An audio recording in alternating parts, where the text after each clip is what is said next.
Hello students, ম্যাথের short tricks নিয়ে তোমাদের সামনে হাজির হয়েছে স্বপন বিশ্বাস। দেখো, এবিসি তিনটি নল দ্বারা একটি চৌবাচ্চা 30 মিনিটে পূর্ণ হয়। তিনটি নল একত্রে 10 মিনিট চলার পর সি নল বন্ধ করে দিলে এ ও বি নল দ্বারা চৌবাচ্চাটি 40 মিনিটে পূর্ণ হয়। তবে শুধুমাত্র সি নল দ্বারা চৌবাচ্চাটি পূর্ণ হতে কত সময় লাগবে? দেখো এখানকার শর্ট ট্রিক্সটা দেখো, এখানে 30 মিনিটে পূর্ণ হয়, এই 30টা আনলাম, আর এখানে শুধুমাত্র এখানে বলছে চৌবাচ্চাটি এ বি নল দ্বারা 40 মিনিটে পূর্ণ হয়, সেটাকে গুণ করলাম, ডিভাইডেড বাই 30 ইন্টু 40, এই 40কে আবার 30 দিয়ে বিয়োগ করলাম, করে এখানে 10 মিনিট চলার পর 10 মিনিট চলেছে, এখানে 10টা যোগ করে দিলাম। করলামটা কি, 40 গুণ 30, এই 40 থেকে 30 বাদে 10 যোগ করে দিলাম।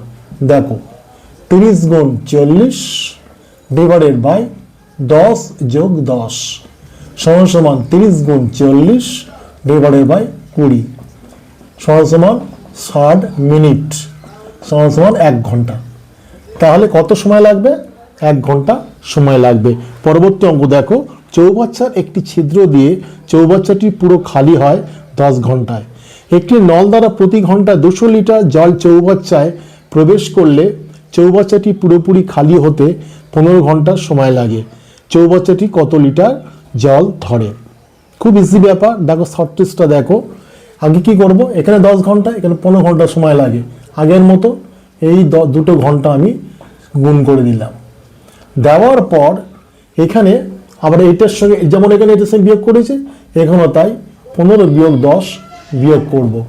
আর এখানে কত লিটার জল প্রতি ঘন্টা জল প্রবেশ করেছে কত ঘন্টা, সেটাকে গুণ করে দেবো ইন্টু 200, ব্যাস। তাহলে 10 গুণ 15 ডিভাইডেড বাই 5 ইন্টু 200 সমান সমান, এটা কেটে গেল 3, তাহলে 3 দুগুণে 6, তার মানে হচ্ছে 6000 লিটার জল ধরে চৌবাচ্চায়। আশা করছি শর্ট ট্রিক্স তোমরা বুঝে গেছো। আজ এই পর্যন্ত।